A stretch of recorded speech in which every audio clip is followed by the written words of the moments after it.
Hey friends, this is Michael Boehm with Youth Apologetics Training. Today we're going to have a special guest, Dr. Donald DeYoung of the Creation Research Society. Dr. DeYoung is the chairman of the Department of Physical Science at Grace College, Winona Lake, Indiana. He's taught at Grace since 1972 with sabbatical leaves spent in San Diego and the South Pacific. Dr. DeYoung is also on the faculty of the Institute for Creation Research. Love those guys. Courses taught include physics, astronomy, and mathematics. He speaks on creation topics and believes that the details of nature are a powerful testimony to the Creator's care for mankind. Guys, today we're going to be talking to Dr. DeYoung about his latest book, Discovery of Design. This book, I think the word would be, it's unique. It's very unique. We're going to hear from Dr. DeYoung exactly what this book is about. But in a nutshell, it gives you examples from nature, from God's creation, that mankind has studied and copied to produce various technologies. In other words, God got it right the first time. We can't seem to come up with a good design for something, and then we study nature. We study what God has done, and we find out, wow, that's ingenious. Millions of years of random chance? Or was there a designer in all this? So anyway, we're going to be talking to Dr. DeYoung about that. Let's go ahead and welcome Dr. Donald DeYoung to the Youth Apologetics Training Podcast. Thank you. Glad to join you, Mike.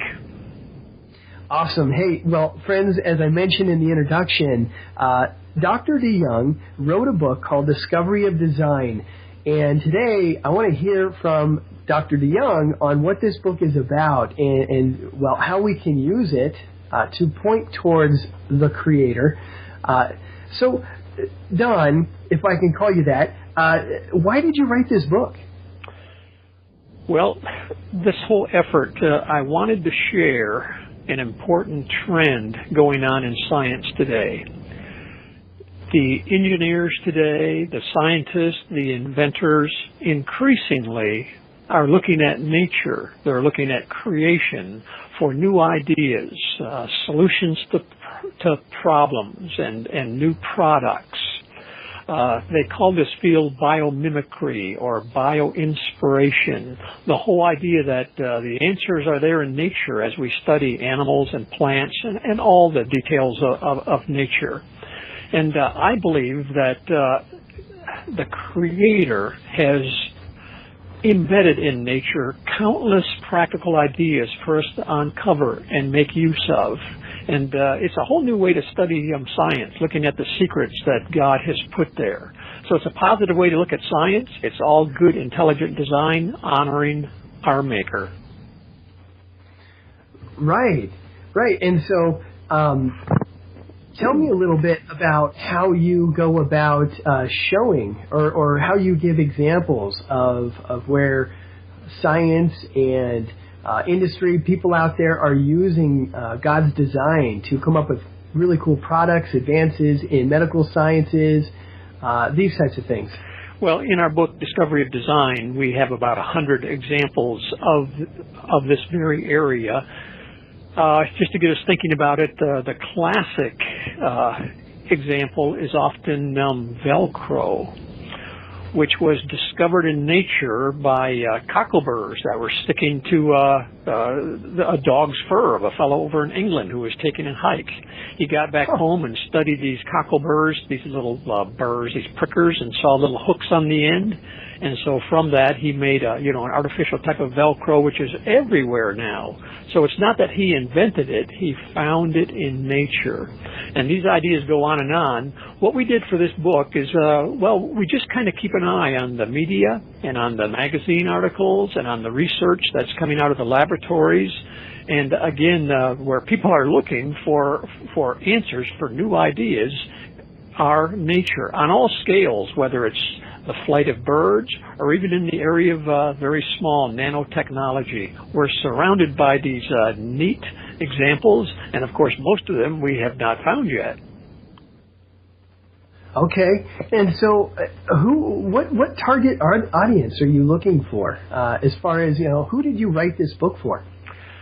Well, I think the book is for anyone who has an interest in science, and especially those of us who are a little bit weary of the evolutionary stamp that's put on every article that we seem to come across. That's often the rebuttal to design in nature. It's said that given time, mutations, and natural selection kind of sort things out, and that's how you end up with apparent design. But the fact is, we find a lot of these intricate designs in the fossils. They've been around since the very beginning, from the creation week.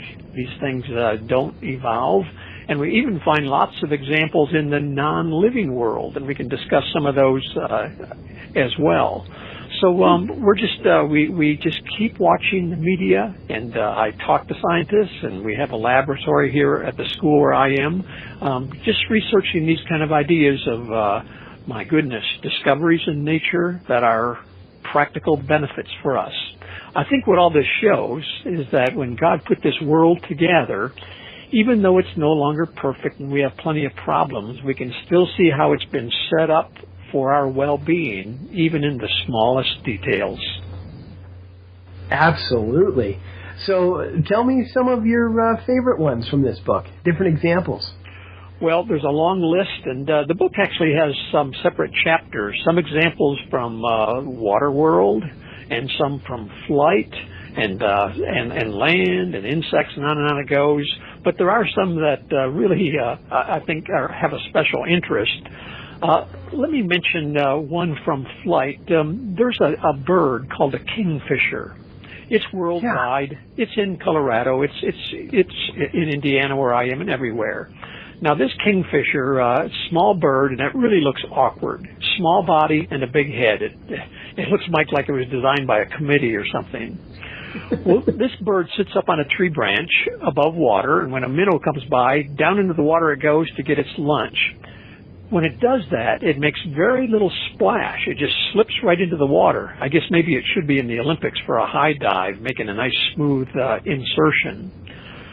Now, the rest of the story involves the country of Japan, where they have mountains and they have high-speed trains. They call them bullet trains. We don't have anything quite like that in the U.S. These trains travel very fast, 200 miles an hour, and they're very safe, but there's a problem.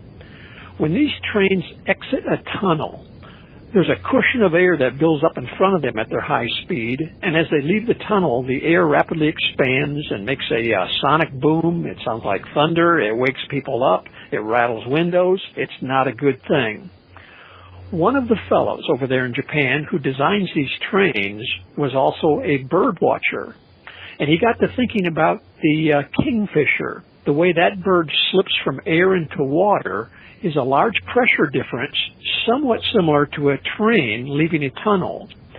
So the engineers who build these trains, they went back to work and they redesigned the front end, the engines of these trains, streamlined them with a very long tapered front end. Our listeners might recall that kind of picture. And what they did is they mimicked the shape of the beak of the kingfisher. When they completed that, they tried out these trains, and now when they leave a tunnel, there's no sound. And the trains also save about 10 or 20% of energy totally. Of all things, we're learning how to design high-speed trains by studying the design of birds that were made way back on day number 5 of the creation week. Huh. Yeah, I was looking at that just last night. And it's kind of comical because some of these trains even have lights exactly where the bird's nostrils are. They were kind of copying the nostrils of the bird, almost kind of humorous what they've done, and it all works for them then. Right, it's like they're giving a wink, just kind of showing where they're getting their information. That's yeah. What about boy? There's so many neat examples from the book. What about the I'm not sure how to pronounce this, the namid beetle, using as far as water collection? Yes, there are lots of examples in the insect world on all scales, this design that we find. And that's a beetle that lives in several of the countries in Africa, in the desert area and in the Sahara area. And it's found that this beetle has just a wonderful way to collect moisture in the morning. It has the kind of grooves and the kind of shell that collects dew, and then these droplets come together and they run down the little grooves in his back to his head, to his mouth, where he can absorb and get that water. So whereas most creatures would have a difficult time surviving in the desert, this little bug just prospers and does well. And so those who live in those desert places have now copied the texture, the surface of a beetle with fabrics. In a similar way, they can collect water in a desert environment. This has happened in deserts around the world now, realizing that there's moisture there. It's in the air, especially in the morning, and there are ways to collect it. And here we have insects, once again made back in the creation week, and they've been around ever since, and they are teaching us how to have well-being in those dry areas. That blows me away. Another one that I thought was just amazing was termite mounds and the ventilation, how we have learned to, certain architects are starting to use the ventilation that they see from termite mounds. Yes, these termites, these ant-like little critters, in some areas, especially again in Africa, they build large mounds, 10, 20, 30 feet high. They're like small mountains, and they're just very industrious, these insects, and carrying grains of sand to build it up. And as they study these impressive termite mounds, they find out that there are openings, there are tunnels, there are channels inside these mounds. And these channels are set up to conduct air, especially drawing in air from the base and having it then leave through the top. It's sort of a natural ventilation system. In fact, even when it goes very warm, way above 100 Fahrenheit, when they insert thermometers into these termite mounds, they're cool as can be inside. It's like a natural air conditioning system that these termites make, again, for their survival and health. Well, these kind of systems then can be copied for buildings, and this has been done, especially in some of the capital cities in Africa, where they can have buildings that don't even have electrical air conditioning, but with these kind of conduits, these kind of passages and openings, you can cool the buildings naturally, copying the system, the plumbing, the air channels that these insects have made. And even beyond that, Mike, as they study these all kinds of insects, especially termites and ants, the way they move around quickly, and they don't seem to have any leader, but they know what they're doing. Actually, they interact with their next-door neighbor. As they make mathematical models of the behavior of these creatures, how they don't bump into each other, but back and forth they go, they can use these models. There's something that are called algorithms. There's equations that they come up with, which are actually helping us to organize the activity in our major airports. I mean, things happen in an airport. The planes come in, they have particular places where they land, and then you have to clean the airplane and turn it around and load it up and have it take off again. And with all that complexity, they're learning that you can do this more efficiently if you use some of these patterns, some of these algorithms that the ants teach us. In this modern day, learning how to live, how to be effective by studying God's creatures. It's wonderful. That is wonderful. That just blows me away. I mean, somebody believing that somehow, through random chance and some mutations, somehow these termites and the ants, for that matter, learned these things and are able to pass it on to future generations through instincts or whatever. I mean, it just boggles your mind to think that these ants somehow evolved this by chance. No, that points to a creator. Yeah. I mean, now, once again, the other side, they'll often say, well, we would expect this. Over millions of years, things have sorted out. They naturally select. Those that weren't designed died off, and we're left with the ones that are designed. But that whole argument is weak.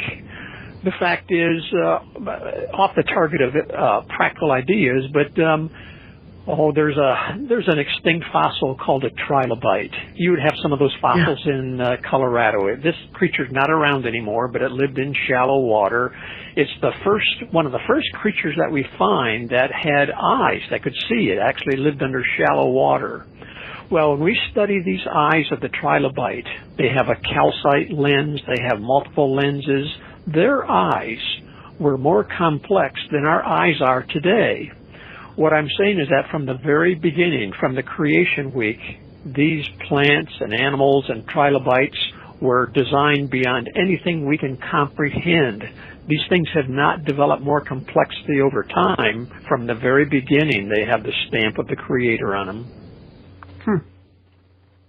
Yeah, trilobites going way off the path here, but when my wife and I were on our honeymoon in Costa Rica, that was 10 years ago, we were on the beach. I'm sure it wasn't a trilobite, but we saw two organisms that were about the size about the size of your hand, maybe, the length, but a little thinner, that looks just like the pictures of trilobites online. I don't know what we saw, but it was, they just they clung to rocks. And it's just the waves kind of receded a little bit, and the water came down off the beach, and you could see them clinging to rocks. To this day, I'll never know what I saw, but well, I know what you mean, and I've seen them also. One name for them are celopods, and they do resemble. Now trilobites are gone; they're extinct with all the legs they had. But these creatures that you saw, I guess I would call it a modern cousin. Now, I'm not into the long ages, but they're still with us, and they cling so strongly to surfaces you can't pry them loose. But that's right. They're alive and they're there. Yeah, it moves really slow, and it just clung to that rock. We tried to pull it off and realized that if we pulled any harder, we'd probably injure it. Anyway, sorry, that's a rabbit trail for you. What about bats and sonar systems? Well, that would be another classic one, similar to Velcro. The idea that bats were studied, this would be the early days of World War II, to come up with the idea of radar and underwater sonar. These creatures, their complexity just puts us in our place. The way they give off, actually it's a high-frequency sound wave, which bounces off whatever obstacle might be in their way, and then they pick up, so they need to have a sender and a receiver, and it happens so rapidly. So they're doing electronics, and we've learned that from them. And not only bats, but creatures underwater as well give off electrical signals and then pick up the reflections, whether they're staying away from predators or looking for food themselves. These creatures are programmed for success, and we have much to learn from them. Fascinating. Another thing you talk about is the cuttlefish and camouflage. Talk about that. Well, the cuttlefish, it looks a bit like a squid. They're, of course, very small when they're born, but they can grow 2 or 3 feet in size. They're saltwater. They live worldwide, kind of an interesting creature. And what we have found is that the cuttlefish is a master of disguise. It can change its color in an instant to blend in with seaweed or coral on the sea bottom or wherever it happens to be. And sometimes they can just get real flashy colors, almost like they're showing off their ability. We find that underneath the surface of their skin, they have types of dye that can actually be changed and chemically altered so that the color will change of this dye. And they also have the equivalent of small mirror-like surfaces that can reflect their surroundings. So again, these cuttlefish, they can turn green, they can turn white, they can turn polka dotted to become almost invisible underneath water. Well, this kind of camouflage, as you can imagine, becomes of interest to the military, to the Pentagon, where they're trying to protect our guys and gals when they're in harm's way. And this all becomes rather classified, and I don't know just how much progress is being made, but studies of cuttlefish and other similar creatures, and by copying their ability to change color, they can build this into clothing, into fabric, and you can build it into paint, whether it's a Humvee or some kind of vehicle, so that these kind of items can change color instantly to blend in with their surroundings to protect our soldiers. So there's some interest from the Pentagon studying a sea creature. And again, we believe that the cuttlefish and all the other creatures of the water were made on day number 5. That's when the fish of the sea and the birds of the air were all made. Huh. Interesting. Another thing that you brought up in the book was the Eiffel Tower and how the leg bone gave some interesting inspiration to the Eiffel Tower. Well, the thing is, this design, it's all these different areas. We talked about creatures underwater. We talked about the kingfisher flying, and so this one involves just our own body, which also has just endless designs. This story goes back 100 years ago when there was an architect who was trying to come up with new ideas for building. In fact, there was a competition going on. One day, this architect was with his doctor friend, and it was a slow day. They were sitting in the office, and the doctor had a bone on his desk, a femur. Now, that's the largest bone in the human body. It's the upper part of your leg. And this architect picked up this bone, and he was looking at it. It's interesting. It can be 1.5 feet long, and it has a ball and socket at the top. That's so we could squat and swivel and move like that. And the ball kind of curves off to the side. And when you look at this femur bone, it looks kind of awkward. You think, well, now that ball could break off. And people do have hip trouble, but it's a very strong network, and that femur works well for us. Well, what the architect did is he looked more closely at this femur. Architects are into mathematics, and he saw the way the ball and socket on the top of this bone kind of curves around. It's the ball is not straight up and down, but it's off to the side. And he thought, could I construct something that has this curved, tapered base? By the way, this architect's name was Gustav Eiffel. And the competition at this time was in Paris. They were having a world exposition, and Eiffel got the award to put up this building. Of course, we're talking about the Eiffel Tower. And he built it out of, raw metal, out of steel. And even all the little cross braces in the base of the Eiffel Tower with that curved base, he was copying the ligaments, the structure inside the femur. Well, they put that tower up, and the competition, the other architects said, that's an ugly building. All you have is raw steel. It'll probably collapse under its own weight. Well, that was 1889. Here we are 100 and some years later. The other buildings are mostly gone, but the Eiffel Tower still stands. Of course, it's a popular tourist attraction, millions of visitors per year. And Eiffel in his diary writes that he got this idea on how to design the tower by studying the design of this femur, this bone that God placed in our own bodies. Neat story. Amen. Yeah. And an amazing design it is. I mean, you look at how much the body can put up with, how much physical exertion and, how much weight you can put on those bones. Exactly. Yeah. Amazing. What about spider silk? I know I'm kind of jumping all over the place here, but there's just so many things to talk about. This book is so fun. Well, that's fine. I like all those examples as well, and the examples keep coming. Mike, we've gone beyond this book now, and the book's title is Discovery of Design, but we have a website by the same title, discoveryofdesign.com, where we have hundreds more examples. I have kind of a design of the month going beyond the book. And it's just kind of a fun area, again, honoring our maker with these details that we're finding in nature. Now, you mentioned spider silk. That's so curious. These spiders, they seem to make this silk out of air and water.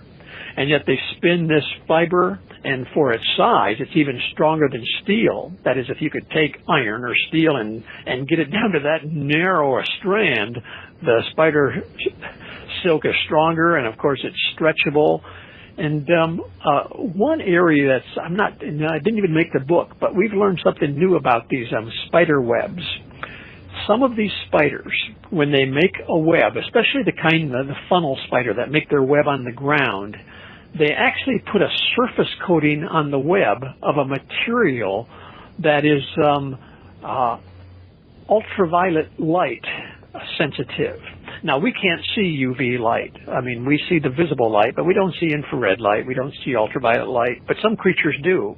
And we have found out that some birds can see ultraviolet light. So what happens is spider makes a web. Now, he wants to catch bugs, but he doesn't want a bird to fly into this web because that would destroy his web and all his work. And so he coats this web with this material that reflects ultraviolet light from the sun so that the birds can see that. And so they dodge out of the way and don't hit the web. It would just look like a plain web to us. It might be even invisible in the dark, but these birds can see that. This idea, I'm not sure how well I explained it, is leading to safety for windows in buildings. Now, when you have large windows, birds have a way of flying into these windows. They see the reflection and they hurt themselves, break their necks, and we lose lots of birds that way. What they're doing is they're taking the same idea that spiders have, and they're putting lines of chemical on these windows that reflects ultraviolet light. We don't see those lines. It's an invisible chemical, but a bird swooping toward the window sees these lines. He sees that there's a window there and dodges out of the way. So this is leading to great safety for birds so they don't smack into windows using a coating that spiders have taught us how to use. They were trying to keep the birds out of their webs. We're trying to keep birds from hitting windows, and this seems to be working very well. Oh, boy. What about the elephant nosefish and the ghost knife fish? You're going right down the line, and I love all these examples. Oh, there's so many good ones in your book. I love this book. There is an elephant nose fish. This is a freshwater fish. You might have those in your pet stores in your area. They get 5-6 inches long, and they do have a real long snout on them. What they have found is that these fish are highly sensitive to pollutants in water, and I'm talking parts per million, parts per billion of chemicals. And they can pick up on those, and actually they study the electronics going on in an elephant nose fish and what kind of reaction he's giving off. And this really is more by analogy. By learning how they can be so sensitive to these chemicals, we can build electronics that likewise pick up and are sensitive to chemicals in water. So these elephant fish are teaching us how to purify water, how to protect water, how to monitor, how to quality control for water. The fish have been doing that since they were made Creation Week, and so we learn from them ourselves how to protect the water. Huh. Okay. Yeah. There's so many neat examples. What about the dog paw? Say that again? The dog paw and shoes. Okay, the dog paw. Yes, another good one. You're picking on some good ones, Mike. Every one of these examples has an interesting story that goes with it, and our hearers will be familiar with this, actually. It goes all the way back to 1932, about a century ago. Out on the East Coast, there was a fellow, his name was Paul Speary, and he was a sailor. He had a small sailboat. He liked to go out there and off the coast of the U.S. Now, back then, there was a problem. The deck of the boat would get wet, it would get slippery, people would fall, and you could hurt yourself. They didn't think of a good way to solve this problem. One winter day, it wasn't sailing season, but Paul Speary was walking his dog down an icy sidewalk, and he was slipping and sliding, and he watched his dog, a Cocker Spaniel, who was sure-footed and just kind of padded along on the ice with no slip. When he returned home, he was looking at the paw of his dog. We've all seen that before. The paw has several little pads on it. And when he looked more closely, the pads themselves had sort of like a fingerprint, little grooves on it. Well, he went to work. He was an inventor of this Paul Speary. He took a piece of rubber fabric and wrapped it around his shoe, and with a blade, he cut some grooves, some slanted grooves at the bottom of this rubber underneath his shoe, And he walked outside on the ice, and of course the traction was instant. He didn't fall now. He came up with the idea of putting a tread on a shoe rather than having it smooth on the bottom. He patented this idea. He sold it to the U.S. Navy, who started to use it a millionfold in their shoes. Paul Sperry started a shoe store, a company, which still is going today. And there's a classic shoe that sailors use. It's called a Sperry Topsider. It just it's the whole idea of an athletic shoe, where there's a tread, where there's grooves on the bottom, so you can be more sure-footed. This idea came from the paw of a dog. Dogs made on day number 6 of Creation Week, when all the land animals were made as God programmed it, and then we learn from that still today the whole shoe world, learning from an animal like a dog. I love that. Okay, here's a fun one: body odor and insect repellents. Now, whatever you're about to say, I must have the opposite, because if I go outside in the summertime, I can be in a group of people, nobody gets bitten, and I'll end up with about 10 bites. Isn't that the truth? Some people seem to draw mosquitoes and bees more than others, and then that's very true. And they've studied, again, this goes back to the human body and the kind of perspiration we give off. Of course, that cools our body. That's all very important, and sometimes some fragrances go with it. And that's been looked at, the very chemicals that are in there, and they can insert those into tubes and have different channels in the tube, and then they can insert mosquitoes and see which tube they happen to go through. And in that way, they can tell which chemicals are attracting these bugs and which aren't, and then they can duplicate that. Whether it's a bug spray or whatever they happen to be using, these bugs are they're programmed to go after certain odors, and by studying the natural odors from the human body and from elsewhere, we can learn how to protect ourselves from those bugs. Certainly, things like mosquitoes have their proper place in nature. They're part of the whole food web, the food chain, especially for birds, but we don't like them going after us. And so in this way, we can learn how to protect ourselves from bug bites.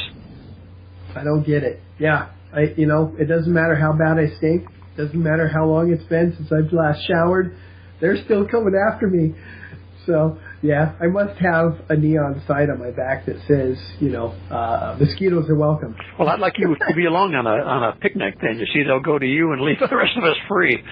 That's right. I play interference while you guys all have a good time. Okay. Here's another one. Skin and self-repairing plastic. Now, that blew me away.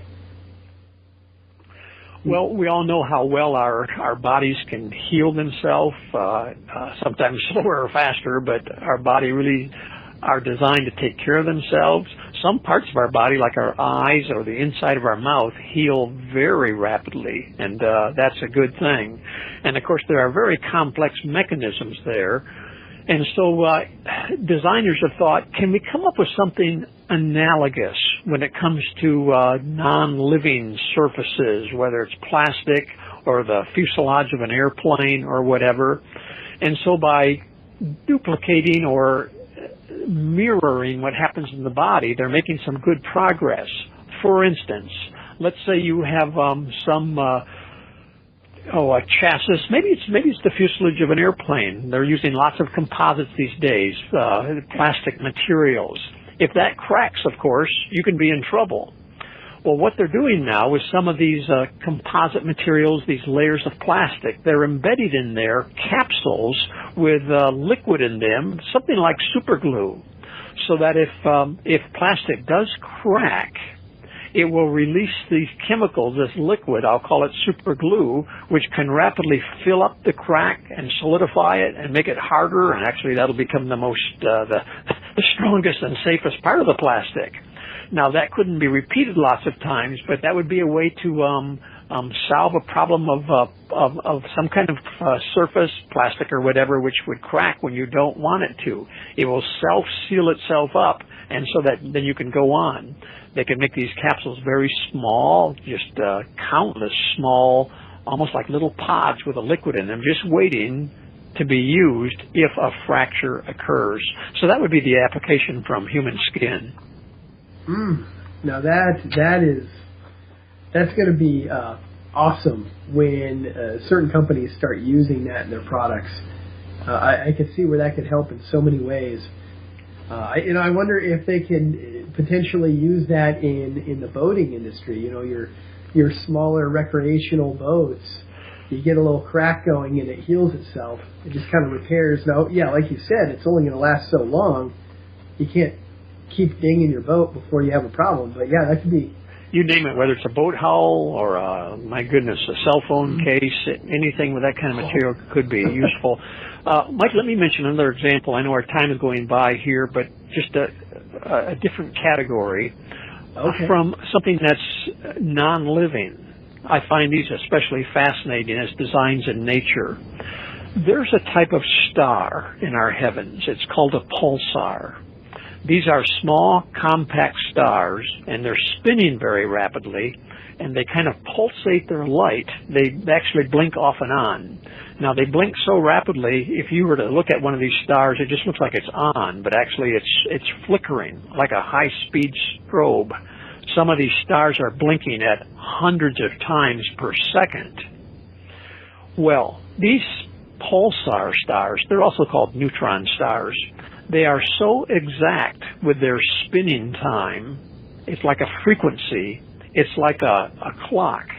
And actually, they are more exact than the precise clocks we have today.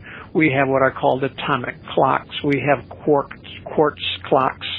And these pulsars are right in there competing as the most accurate standard of time that's available.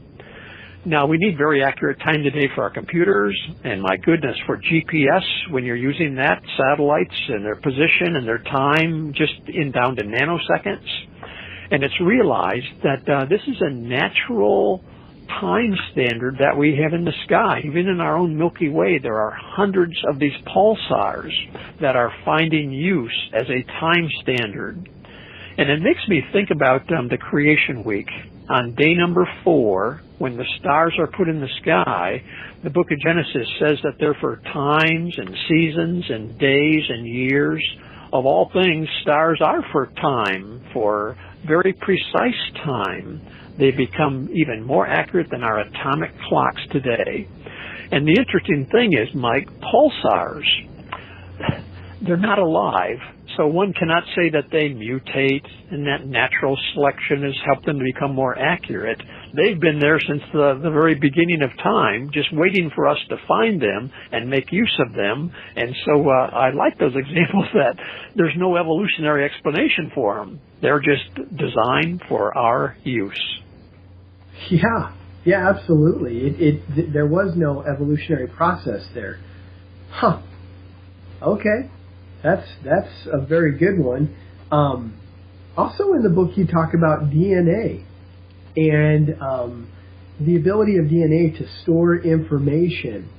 What's fascinating is, we continue to build better and faster and smaller computers, but we still can't come anything close to DNA. Well, certainly true. DNA in the cells of our body, and beyond that, our brains, which we don't understand very well, the most sophisticated computer that there can be, at least in the physical universe. We've got so much to learn. In fact, Mike, we've been talking about these designs, I guess I would call them macroscopic, big things, like a pulsar star, or the paw of your pet dog, or the kingfisher bird. But suddenly, when it comes to DNA and to cells, we're down in the microscopic, the submicroscopic level. And who knows what kind of intricate designs there are down there waiting for us to find and make use of, to solve problems, to come up with new products and just more efficient ways to do things. That's a whole new frontier that's completely untapped. The deeper we look into nature, micro, nano, and on down, the more design that we see. I got to tell you, creation is not simple. The complexity keeps us going, and probably for all eternity we'll be exploring the way God puts things together. But yes, DNA is one example of information storage and information and energy beyond even what we can think of. And you didn't mention this in your book, so I'm not sure if you know this figure, but do you happen to remember how many gigabytes of information can be stored in one strand of DNA? I've heard different values, and they range so greatly, I'm not sure anyone really knows this. You can measure it different ways. You know, it's like you can read what's the capacity of the human brain before you get saturated. Is it 500 books, or is it a bookshelf 500 miles long? You can read any of those cases. So, yeah, you can make guesses on that, but I'm sure that that's all they are. And even, my goodness, part of DNA was often said to be junk DNA. It's thought to be useless, some kind of vestige from our evolutionary past. Today we're realizing that it's not junk DNA. There's more information there that we just weren't aware of. And so whatever that number is for the memory capacity of DNA, it's going up the more we realize the capacity and the room there is there to store. So I don't know, you're certainly beyond gigabytes, you're into terabytes, and whatever comes next, it may be boundless. Wow. So this book, and guys, I highly suggest you get it. It's just a fun book, and it's just many different, like Dr. DeYoung mentioned, there's about 100 examples of different things from nature that you can look at that just show incredible design. So Don, what do you think the application to all this is? Well, what can we learn from this book and all of these examples? Well, I think we learned that nature did not come by chance. We realize that already. But I think mainly this whole area is an encouragement to us in this day of being bombarded with evolutionary and naturalistic ideas to realize there is a whole other side. In fact, the other side is so refreshing, looking for these secrets, uncovering the treasures that God put in nature. And I'm a professor at Grace College in Indiana, and I'm encouraged to see the next generation of students coming along, scientists that can carry this on, doing research, making discoveries, but honoring the maker with what we do. And that's what we try to do in this book, kind of give an answer to the whole idea that things just happen by mutations and natural selection. It's just there. It's in nature for us to find. So I think it's encouragement. I think it's a new paradigm, as you would call it, for science, looking at what God put there for us to find. And once again, even in an imperfect world, there's lots there to find. It shows God's fingerprint all around us. Amen. Okay, so you have a number of other books as well. Now, okay, first of all, you're part of the Creation Research Society, correct? Well, that's the CRS, the Creation Research Society. The website is creationresearch.org. It's the oldest creation group in the country. There are other groups, and they're all needed, and lots going on. But yes, the Creation Research Society is a group of about 1,600 people worldwide, both scientists, guys and gals, but also anyone who has an interest in this topic who's welcome to join us. We have an endowment, we have funds, we sponsor research, we publish materials, we give talks, all of the above. Yes, that's the Creation Research Society, a group that God has blessed. And you're also part of the faculty of the Institute of Creation Research. Now, how does that differ from the Creation Research Society? Well, again, there are several related groups. The group you just mentioned, the ICR, is actually over in Dallas, Texas, and they have graduate level courses. There's another group back here in the Midwest. It's the museum people who built the Creation Museum down in Kentucky, and that's called Answers in Genesis. So there are multiple groups, kind of hard to keep them straight, but they're all doing a good job. They're all have their own realms. The group that I'm connected with, the CRS, Creation Research Society, we're more into research and coming up with the ideas, and we let other groups maybe publicize them. So we all work together. Oh, that's great. Yeah, I just, maybe a little bit less than a month ago, I got to see Dr. Jason Lyle of ICR speak up in Denver. That was a treat. Yep, he's an astronomy friend of mine. Yeah, in fact. Okay, good segue. You have a book on astronomy. Tell me about that. Well, thank you, Mike. I have several books I like to write, and what I try to do is take complicated ideas and put them on the bottom shelf where we can understand them. Science has this reputation that it has to be, technical and big words and dry, and that's not true at all. My goodness, nature is for us, especially for believers, because we know who put it all together in the first place. And so I like to write for that kind of audience. I do have a book called Astronomy in the Bible. It has 100 questions and answers about space, how we measure the distance to stars, what was the Star of Bethlehem, what are some issues with the Big Bang, what stars are named in Scripture. So that was a fun project. And by the way, I have other books. I have a book on science activities for kids. I have an e-book on dinosaurs available on Amazon. I have a book on weather questions and answers. Probably astronomy is one of my favorite areas because, of course, that's 99% of creation, and that's just the glories of the sky above. Yeah, okay. I have purchased your book, Thousands, Not Billions, Challenging the Icon of Evolution, Questioning the Age of the Earth. That one is much more technical. You want to talk about that one? That's the one book that I've written that is on the technical side. It's titled Thousands, Not Billions. That book came out of a research project. When you get interested in creation studies, you don't lock up the laboratory and go home, just say God did it. Instead, creation opens up whole new areas to explore. And so that's what this book, Thousands, Not Billions, is about. A few years ago, a team of us scientists got together, and we wanted to take a fresh look at what they're talking about, the age of the rocks and the age of the moon and carbon-14 dating, to see what's really going on. And we found a lot of fascinating results. I just mentioned carbon-14. Some of our listeners might even be afraid of that topic, thinking that carbon-14 dating is evolutionary and old age. Not at all.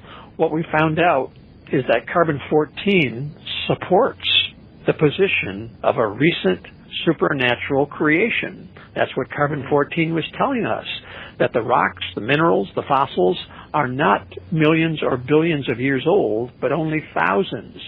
We like this idea that this whole cosmos, the Earth and space beyond, were created, we don't know exactly when, but it's not millions or billions of years, which frankly is a sellout to, it's accommodation to evolutionary time.